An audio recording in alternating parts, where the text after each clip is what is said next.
Nosso primeiro assunto é para tratar de eleições, porque o TRE de São Paulo suspendeu contas de candidatos por abuso de poder econômico.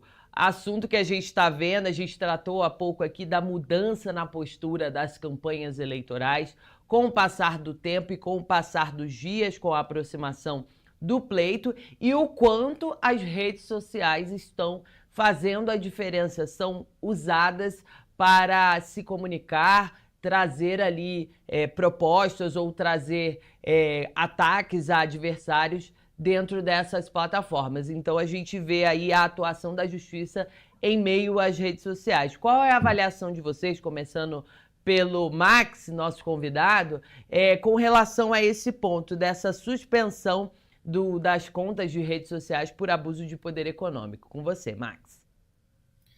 As redes sociais e a propaganda eleitoral por meio das redes sociais é o grande nó da questão eleitoral, não só no Brasil, mas no mundo inteiro. A utilização dela por meio dos candidatos, ela tem sido algo extremamente difícil de lidar pelas autoridades judiciais, aqui no caso, o Tribunal Superior Eleitoral, os TREs. Porque é uma forma de comunicação direta, uma forma de comunicação muito rápida e que faz com que as ideias, e nem sempre as ideias muito corretas e muito verdadeiras, para usar aqui umas expressões bem suaves, elas chegam às pessoas. Então o controle é muito difícil, o controle é muito complicado, o controle exige da justiça, que é feita em bases ainda muito tradicionais, um olhar muito rápido, muito atento, muito ágil. É difícil controlar a rede social. E aí o candidato que teve a suspensão agora de suas redes sociais, ele tem alcançado níveis altíssimos e se enquadrou esses níveis altíssimos dele de ingresso, de propagação das suas propagandas através da rede social, na lei das eleições, que prevê abuso do poder econômico e abuso do poder político. Então, o que vai se verificar é se digamos assim, essa enxurrada, esse turbilhão, esse grande acesso, essa grande presença digital do candidato aí a prefeito de São Paulo, ela está infringindo as regras de abuso do poder econômico. E ao que parece, coisa normal não é. Liviano? Veja, o ponto é o seguinte: o Max, me parece, foi bastante feliz quando fala sobre essa questão das regras estarem um tanto quanto desatualizadas, né? A Justiça Eleitoral existe no Brasil, Yasmin, há 92 anos.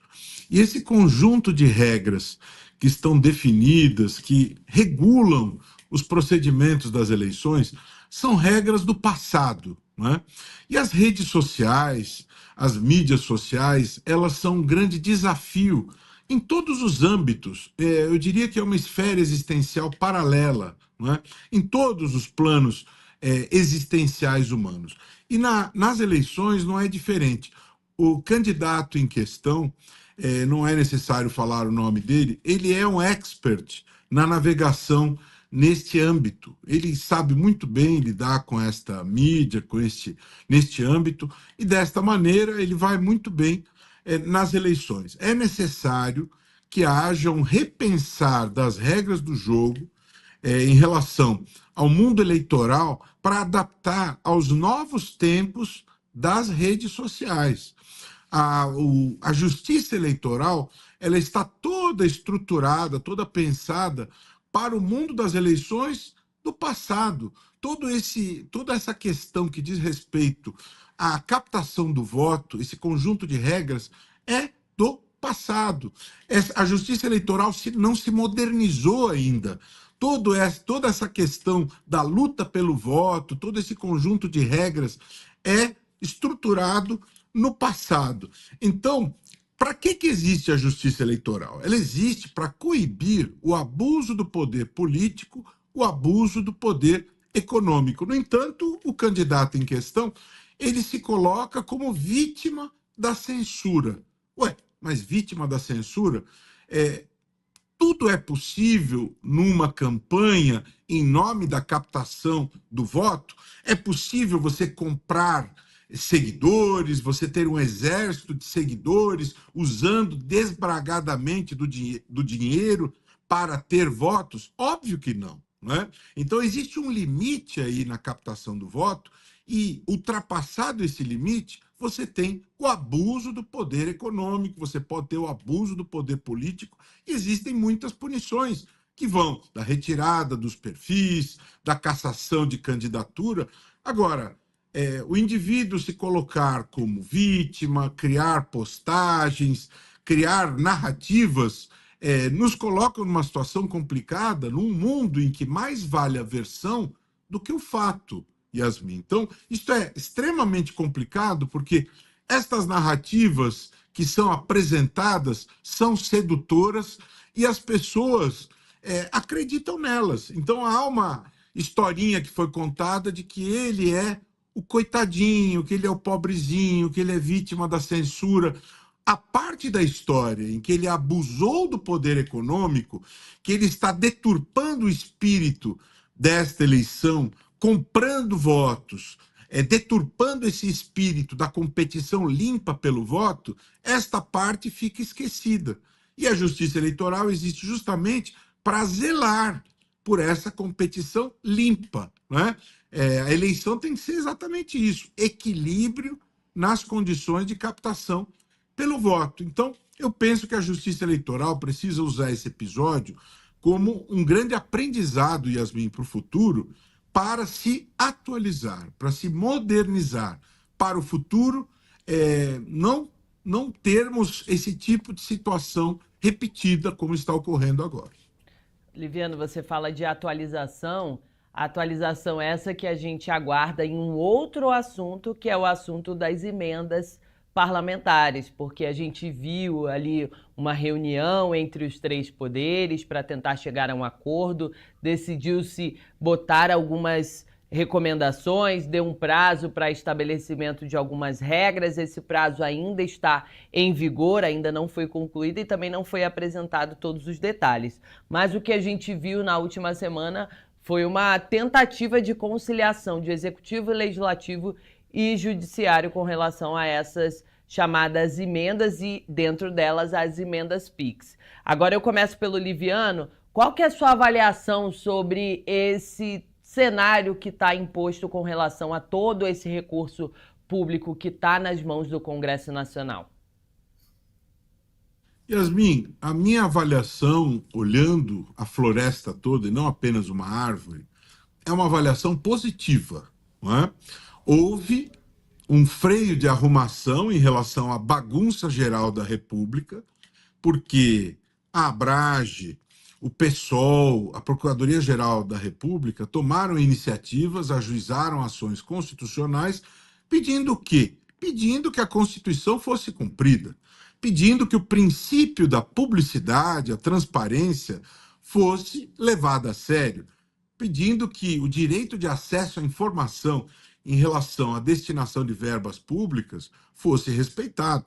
Isso é absolutamente republicano, Yasmin. Né? O que se pediu não é nada demais, que houvesse a rastreabilidade desses recursos, das emendas, que houvesse o apontamento de onde esse dinheiro vai ser destinado, quais são as obras, quais são as reformas, que houvesse a fiscalização atenta da CGU, da AGU, que o parlamentar não pudesse destinar dinheiro para unidade da federação distinta, que as emendas impositivas fossem proibidas. Tudo que está se falando aí é em prevalência do interesse público. Não é?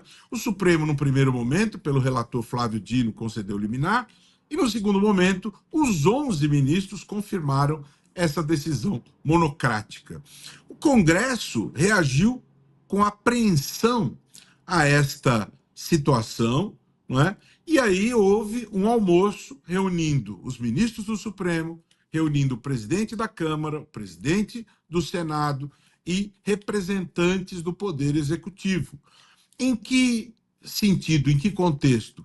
Vamos verificar de que forma esta decisão será cumprida. Qual o prazo? Eu penso que falar em termos de prazo do cumprimento da decisão é plausível, é aceitável.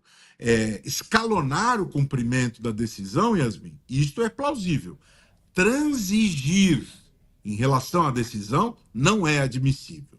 A decisão foi tomada, o princípio da publicidade e da transparência tem que ser observado, e isso é inarredável, não se pode transigir em relação a isso. Agora, pensar num prazo para que o Senado, a Câmara, estejam se adequando ao que foi determinado, isto é razoável. Agora, dar passo atrás, não. Nós temos que respeitar o que a Constituição determina, é o que eu penso. Max?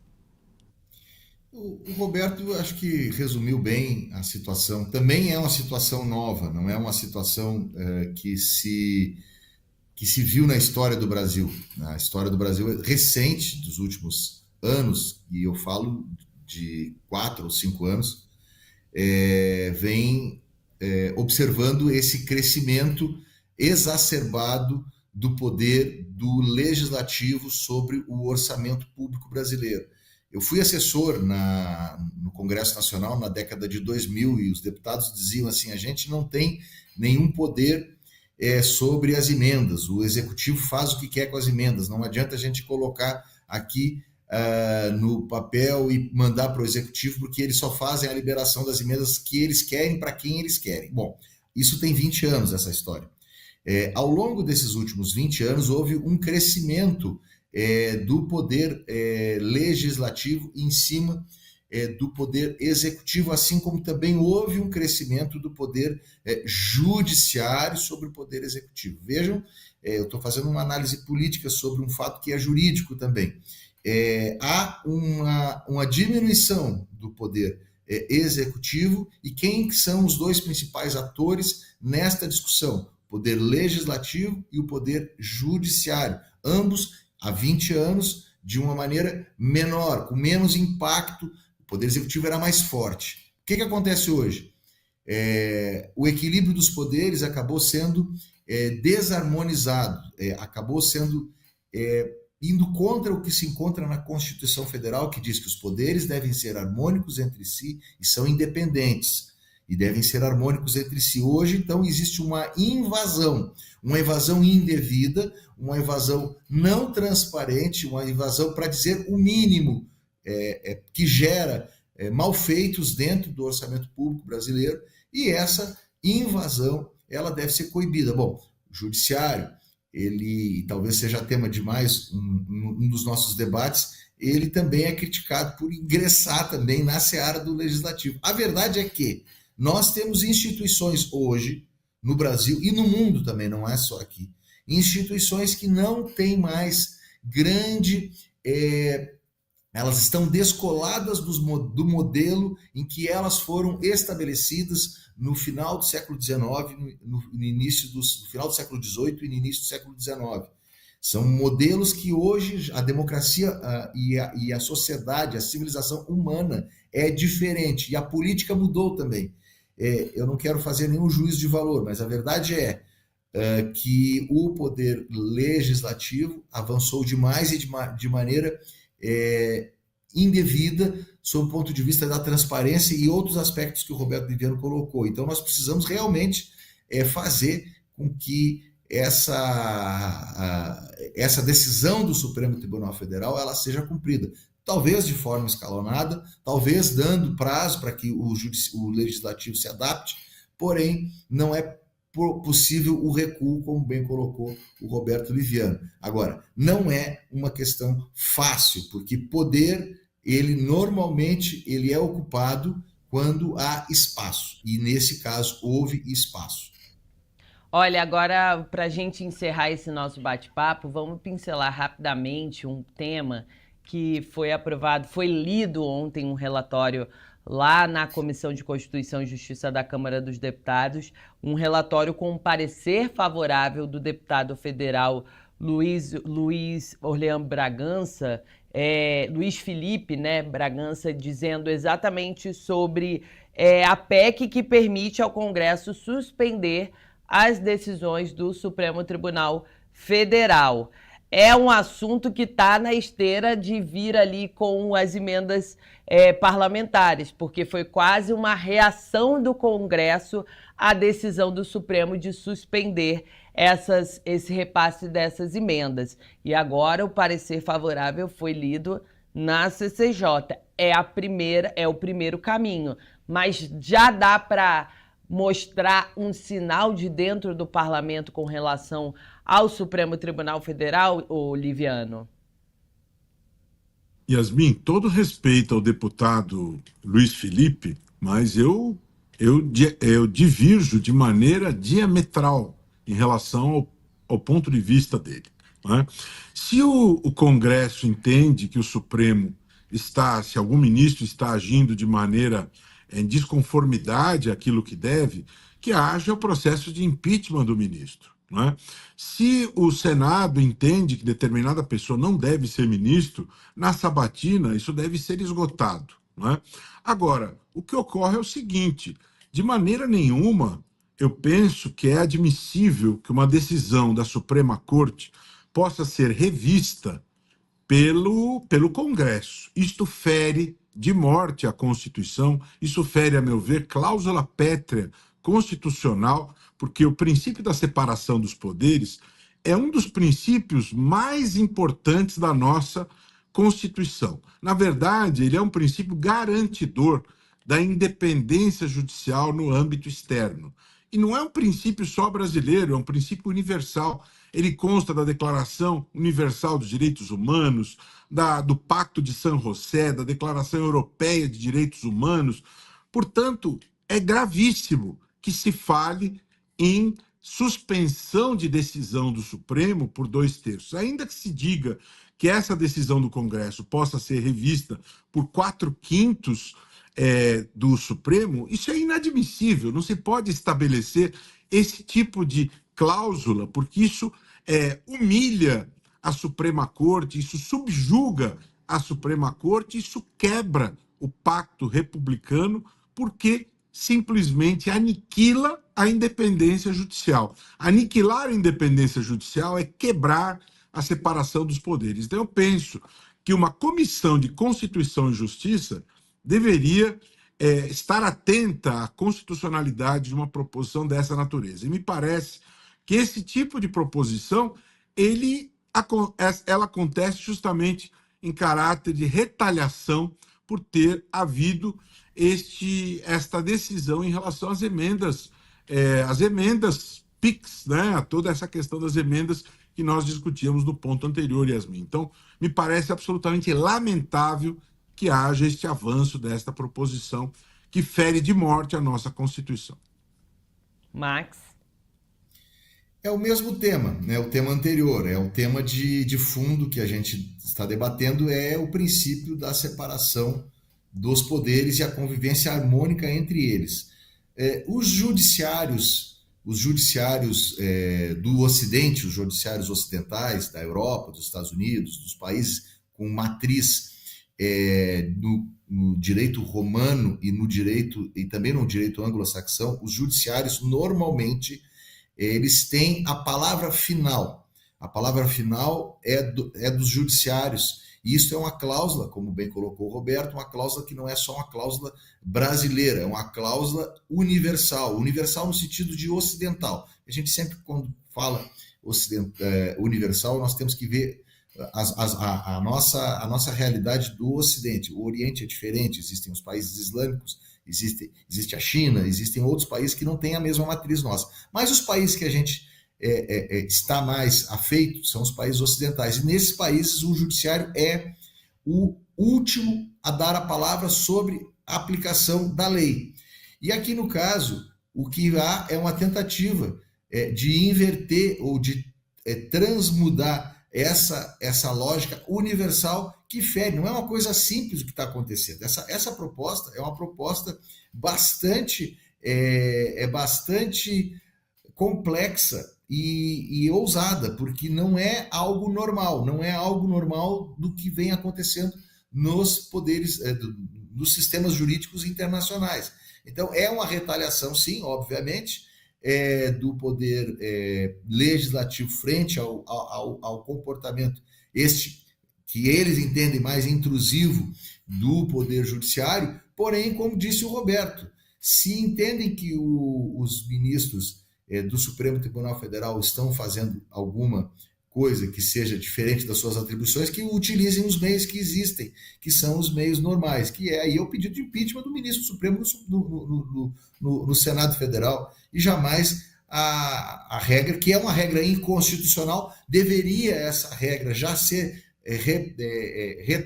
não ser albergada lá na Câmara dos Deputados. Existe a Comissão de Constituição e Justiça, que é justamente para analisar previamente a constitucionalidade da norma.